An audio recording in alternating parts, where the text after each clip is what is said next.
வணக்கம் friends. Share market செய்திகள் channel சார்பாக உங்களை வரவேற்கலாம்.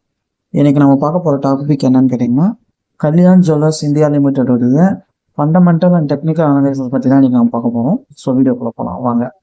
இந்த கல்யாண் ஜுவல்லர்ஸ் வந்து 723.95 வந்து ட்ரேட் ஆகிட்டு இருக்கு.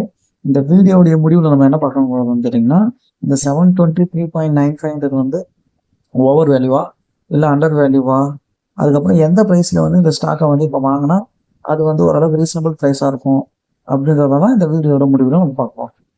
ஸோ ஃபர்ஸ்ட் இந்த வீடியோவில் வந்து என்னன்னு பார்த்தீங்கன்னா, இந்த கல்யாண் ஜுவல்லர்ஸுடைய டே ரேஞ்ச் பார்த்தோம்னா, இந்த கல்யாண் ஜுவல்லர்ஸ் டே ரேஞ்ச் அதாவது இன்னைக்கு டேட்டில் வந்து எவ்வளோ ட்ரேட் ஆகிங்க அப்படின்னா 714 740 ட்ரேட் ஆகிட்டு இருக்கு. ஸோ இது 714 723 அரௌண்ட் 30%.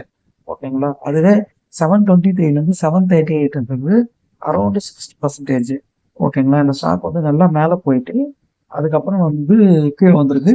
ஸோ இந்த ஸ்டாக்ல வந்து ரேட்ல பார்த்தீங்கன்னா செல்லிங் ப்ரெஷர் வந்து இருந்திருக்கு. அப்புறம் 52 வீக் ரேஞ்ச் பார்த்தீங்கன்னா இந்த ஸ்டாக் வந்து அரௌண்ட் 90% வந்து ஹைல இருக்கு. ஸோ இந்த ஸ்டாக் வந்து 52 வீக் ரேஞ்சில் வந்து இந்த ஸ்டாக்கு கிட்டத்தட்ட வந்து அப்சைட்ல தான் இருக்கு. அதுக்கப்புறம் ஆல் டைம்லேயும் பார்த்தீங்கன்னா இந்த ஸ்டாக் வந்து அப்சைட்ல தான் இருக்கு. இதில் பியூட்டி கேட்டீங்கன்னா 52 வீக் ஐயும் ஆல் டைம் ஐயும் சேம் தான். ஓகேங்களா. அப்புறம் அந்த ஸ்டாக்குடைய வால்யூம் பாருங்க 26,39,000 இருக்கு. இந்த பிரைஸ் ரேஞ்சுக்கு 700 பிரைஸ் ரேஞ்சுக்கு வந்து 26,39,000 வந்து ஒரு டீசென்டான வால்யூம் தான். அப்புறம் இந்த ஸ்டாக்குடைய ஸ்வாட் அனலைஸ் பார்ப்போம். ஃபர்ஸ்ட் நம்ம ஸ்ட்ரென்த் ஸ்டார்ட் பண்ணுவோம். மொத்தம் இந்த ஸ்டாக்குக்கு 11 ஸ்ட்ரென்த் கொடுத்துருக்காங்க. அது என்னன்னு ஒன் பை ஒன்னா பார்க்கலாம். ஃபர்ஸ்ட் ஸ்ட்ரென்த் என்னன்னு கேட்டீங்கன்னா, effective use of share holder fund. அதாவது இந்த ஸ்டாக்கை பொறுத்த வரைக்கும் ஷேர் ஹோல்டர் அதாவது ரிட்டர்ன் ஆன் ஈக்விட்டி வந்து லாஸ்ட் 2 இயரா வந்து இம்ப்ரூவ் ஆகிட்டு வருதுன்னு சொல்லுவாங்க. அப்புறம் ஆர்ஓஏ ரிட்டர்ன் ஆன் அசெட் வந்து லாஸ்ட் 2 இயரா வந்து இன்க்ரீஸ் ஆகிட்டு வருதுன்னு சொல்லுவாங்க. அப்போ ரெவன்யூ வந்து லாஸ்ட் 2 குவார்ட்டரா வந்து இன்க்ரீஸ் ஆகுதுன்னு சொல்லுவாங்க.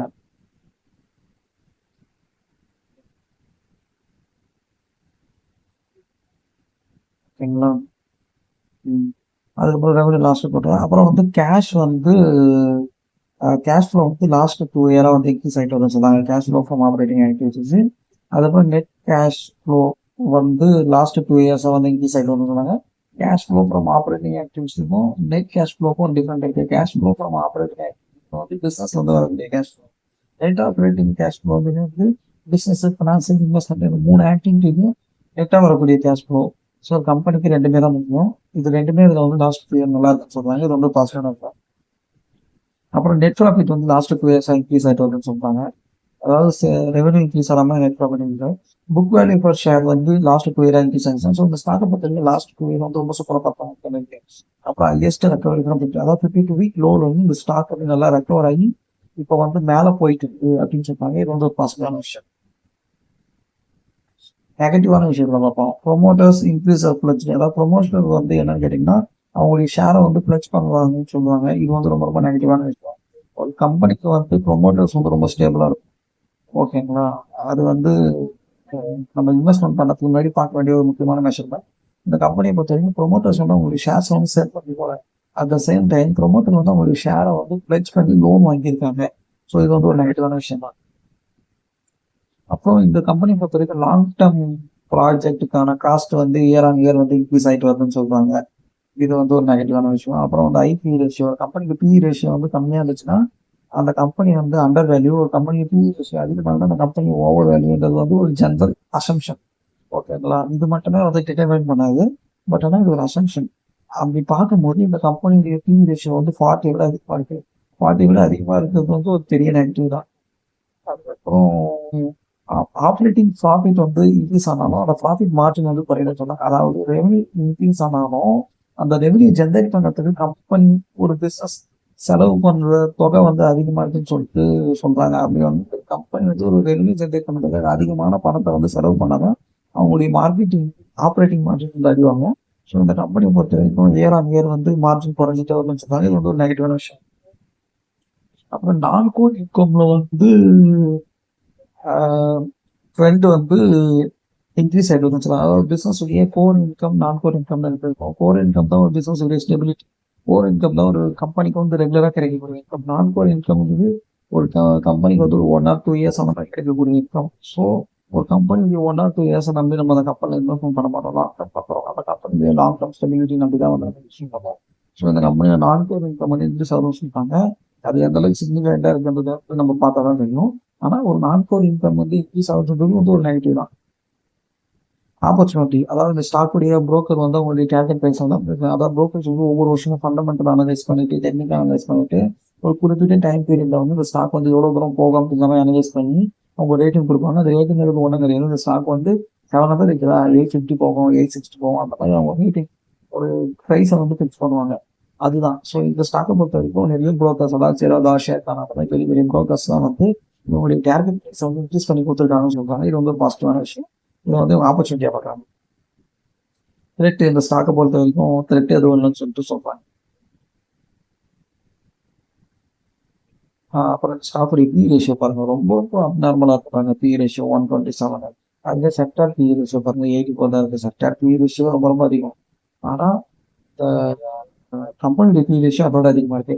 ஸோ பி ரேஷியோ ட்ரெண்ட் எப்படி இருக்குன்னு சொல்லிட்டு பார்க்கலாம். பாருங்க, லாஸ்ட் 1 இயரா அந்த கம்பெனியுடைய பி ரேஷியோ ரொம்ப ரொம்ப அதிகமாக இருக்கு. அதாவது என்ன தெரியுமா, ப்ரைஸ் இன்க்ரீஸ் ஆன அளவுக்கு இந்த கம்பெனியுடைய ஏர்னிங் வந்து இன்க்ரீஸ் ஆகணும்னு சொல்றாங்க. இது வந்து ஒரு நெகட்டிவான விஷயம். ஸோ இந்த மாதிரி பி ரேஷியோ அதிகமாகிட்டு போச்சுன்னா மார்க்கெட் வந்து கரெக்டான சான்சஸ் வந்து இருக்கு. ஓகேங்களா, ஷுவராக பண்ண முடியாது. நல்லா போயிட்டு இருக்கு, எந்த பிரச்சனையும் கிடையாது. ஃபண்டமெண்டலாக ஏதாவது ஒரு இடத்துல ஏதோ ஒரு பிரச்சனை வருதுன்னா அந்த டைம்ல வந்து ரொம்ப அதிகமாக கரெக்ட் ஆகிறதுக்கான சான்சஸ் வந்து இருக்கு. ஸோ இதை வந்து பி ரேஷியோ ரொம்ப இம்பார்ட்டன்ஸ். அப்புறம் இந்த கம்பெனியுடைய சார்ட் பாருங்க, லாஸ்ட் 1 இயரா பார்த்தீங்கன்னா ஃபுல்லாக இன்க்ரீஸ் ஆகிட்டு தான் போயிட்டே இருந்திருக்கு. எவ்வளோ ரூபாய்னு பார்த்தீங்கன்னா கிட்டத்தட்ட 380 இருந்து கிட்டத்தட்ட வந்து 780 வரைக்கும் போயிடுது. கிட்டத்தட்ட 400 rupees வந்து லாஸ்ட் 1 இயர்ல இன்க்ரீஸ் ஆகி.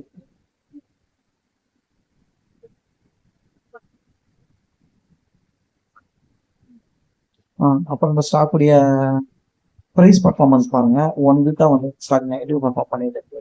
1 மந்த் இந்த ஸ்டாக் வந்து ஜஸ்ட் ஒரு 2.5 rupees வந்து 2.5% வந்து பாசிட்டிவ் வருது. 3 மந்த் பார்த்தீங்கன்னா இந்த ஸ்டாக் வந்து நெகட்டிவ் பண்ணிட்டு, அதாவது ஸ்டாக் வந்து இப்போ லாஸ்ட் 3 மந்த்தா வந்து சைட்வேன்னு போயிட்டு இருக்குன்னு சொல்லலாம். ரொம்ப சிக்னிஃபிகண்டான பாசிட்டிவ் வரல, சிக்னிஃபிகண்டான நெகட்டிவ் வரல. ஓகேங்களா, இயர் டு டேட் பாருங்க, இந்த ஸ்டாக் வந்து கிட்டத்தட்ட அந்த 24% வந்து ரிட்டர்ன் கொடுத்துருக்கு. 1 இயருக்கு 116% ரிட்டர்ன் கொடுத்துருக்கு. Okay, year to date. அப்புறம் வந்து 1 இயர் இது ஒன்றும் பெரிய டிஃபரன்ஸ் கிடையாது. 3 இயர்ஸ் பாருங்க, இந்த ஸ்டாக் வந்து 9 times, அதாவது 971% வந்து ரிட்டர்ன் கொடுத்துருக்கு. ஸோ இந்த வந்து லாங் டேர்ம்ல வந்து இந்த ஸ்டாக் வந்து நல்லா பர்ஃபார்ம் பண்ணிட்டு இருக்கு. ஆனால் அந்த ஸ்டாக் வந்து இந்த க்ரோத்தை வந்து இப்போ வந்து கடந்த ஒரு 3-4 மாசம் தான் இந்த ஸ்டாக்கை ரெசெஷன் பண்ண முடியும். கடந்த ஒரு 3-4 மாசமா மார்க்கெட்டே டவுன் தான். இருந்தாலும் அந்த டைம்ல வந்து இந்த ஸ்டாக் வந்து சஸ்டைன் பண்ணணும்னு சொல்றாங்க. மார்க்கெட் வந்து ஒன்ஸ் ரெக்கவர் ஆச்சுன்னா தான் நம்ம இந்த ஸ்டாக்கை வந்து இந்த ப்ரைஸ் பர்ஃபார்மன்ஸை வச்சு நம்மளால டிட்டர்மைன் பண்ண முடியும். So overall market down trend வந்து இந்த ஸ்டாக்லையும் வந்து ரிஃப்ளெக்ட் ஆயிருக்கு. அப்புறம் இந்த ஸ்டாக்குடைய வால்யூம் வந்து 1 மந்த் ஆவரேஜ்ல பார்த்தீங்கன்னா கிட்டத்தட்ட வந்து 71 lakh வந்து குவான்டிட்டி ஆயிருக்கு. அதில் கிட்டத்தட்ட வந்து 33 lakh, அதாவது 46% வந்து டெலிவரி வால்யூமா இருக்கு. 1 மந்த் ஆவரேஜை விட 1 வீக் ஆவரேஜ் கம்மியாக இருக்கு.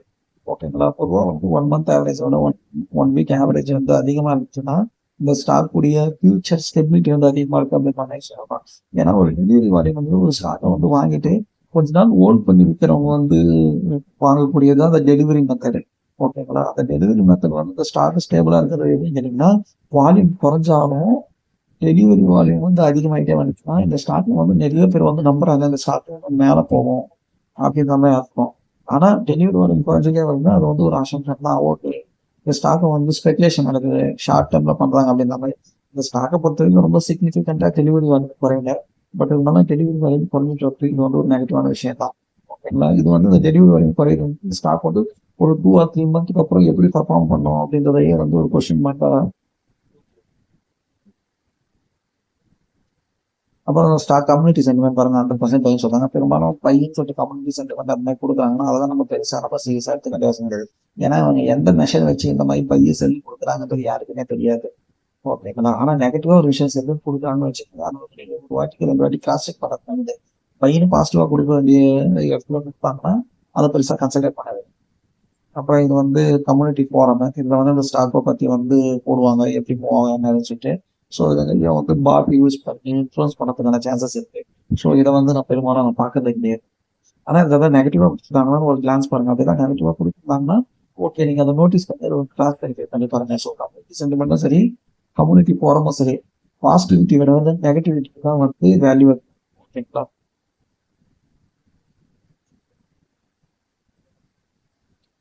அப்புறம் இந்த ஸ்டாக்குடைய டிவிடெண்ட் பாருங்க.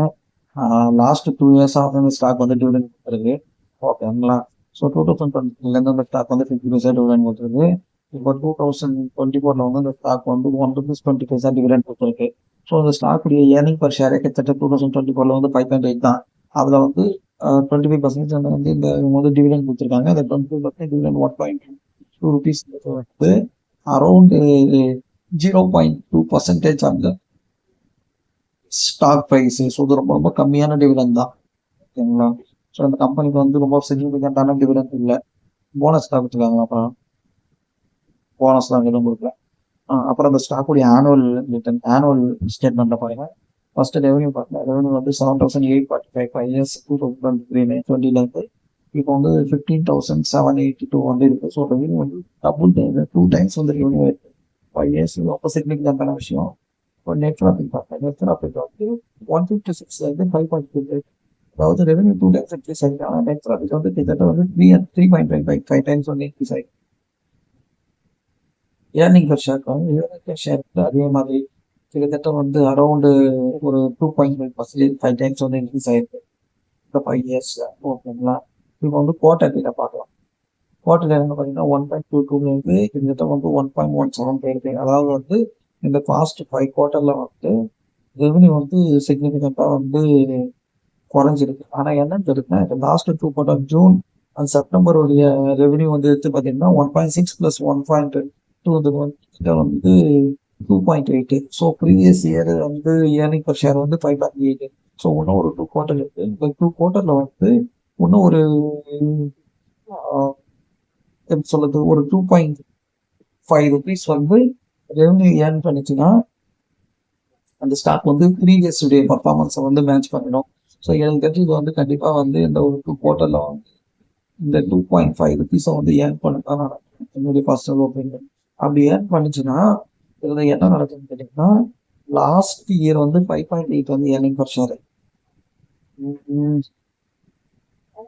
5.2 ஏர்னிங் பர் ஷேருக்கு வந்து 740 வரைக்கும் போயிருக்கு. ஸோ 5.4லேருந்து ஒரு 5.8 ஒரு 6 வந்து ஏர்னிங் பர் ஷேர் வரும். நான் அந்த வருஷம் நான் அப்சைட் பண்ணி வச்சுக்கிறேன். இப்போ 7.8லேருந்து இது வந்து 5.5லேருந்து 5.6ன்றது வந்து கிட்டத்தட்ட வந்து 10% இன்க்ரீஸ் ஆகிருக்கு. அதே 10% ஸ்டாக்குடைய ஹைல வந்து நம்ம இன்க்ரீஸ் பண்ணி பார்த்தோன்னா இந்த ஸ்டாக் வந்து கிட்டத்தட்ட வந்து ஒரு 8 அர்த்தத்தில் ட்ரேட் ஆகிறதுக்கு ஒருத்தான ஸ்டாக் ஆகிருக்கு. இப்போ வந்து சொல்லலாம், இப்போ இருக்கிற குவார்டர்லி ரிசல்ட் வச்சு சொல்லலாம், ஆனுவல் ரிசல்ட்டை வச்சு நான் அசியூம் பண்ணுறேன். ஸோ இந்த ஸ்டாக் வந்து இப்போ 786லேருந்து இது விற்குதுன்னு வச்சுங்க, சாரி 850 வரைக்கும் சேல் ஆகிறதுக்கு சான்சஸ் இருக்கு. ஸோ இப்போ கரண்ட் ரேட் பார்த்தீங்கன்னா 723. ஸோ இதில் வந்து ஒரு 10% வந்து ஒரு 850 அப்படின்னு 720லேருந்து ஒரு 850 ஒரு ₹130 வந்து வந்து அந்த மாதிரி விற்கிறதுக்கான சான்சஸ் வந்து இப்போ கிடையாது. நெக்ஸ்ட் இயர் மார்ச் ரிசல்ட் வந்ததுக்கப்புறம் விற்கிறதுக்கான சான்சஸ் இருக்கு.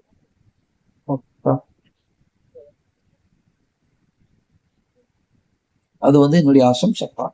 ஓகேங்களா? நான் வீடியோட படிக்க சொல்றேன். அப்புறம் இந்த ஸ்டாக்குடைய ப்ரொமோட்டர்ஸ் பாருங்க. ப்ரொமோட்டர்ஸ் வந்து கிட்டத்தட்ட அவங்களுடைய ப்ரொமோட்டர்ஸ் ஹோல்டிங்ஸ் வந்து இன்க்ரீஸ் பண்ணியிருக்காங்க. ஆனால் பிளட்ஜ் வந்து இன்க்ரீஸ் பண்ணியிருக்காங்க. அந்த பிளட்ஜ் வந்து ஒரு நெகட்டிவான விஷயம் சொல்றேன். எஃப்ஐஐ பாருங்க, உங்களுடைய ஹோல்டிங்ஸ் குறைச்சிருக்காங்க. இது வந்து ரொம்ப எஃப்ஐஐ ஒரு அப்போ இந்த ஹோல்டிங் குறைப்பாங்கன்னா அது வந்து ரொம்ப நாளுக்கு அப்படி ஸ்டாக்ல வந்து இன்வெஸ்ட்மெண்ட் பண்ண முடியாது. லாங் டர்முக்கு ஏற்ற ஸ்டாக் இல்லைன்னு அவங்க முடிவு பண்ண மட்டும் தான் அவங்களுடைய ஹோல்டிங்ஸை குறைப்பாங்க. டிஐ பாருங்க, அவங்களுடைய ஹோல்டிங் வந்து சிக்னிஃபிகண்டாக இன்க்ரீஸ் பண்ணியிருக்காங்க. டிஐ வந்து இந்த ஸ்டாக்ல வந்து லாங் டர்ம் நல்லா பர்ஃபார்மன்ஸ் பண்ண நம்புறாங்க. அதனால டிஐ வந்து பண்ணிட்டாங்க. எஃப்ஐஏ செல் பண்ணது டிஐ வாங்கியிருக்காங்க. ஸோ இது வந்து நம்ம நியூத்தோட பார்க்கலாம். பப்ளிக் ஷேர் ஹோல்டிங் அவங்க சிக்னிஃபிகண்டான விஷயம் கிடையாது.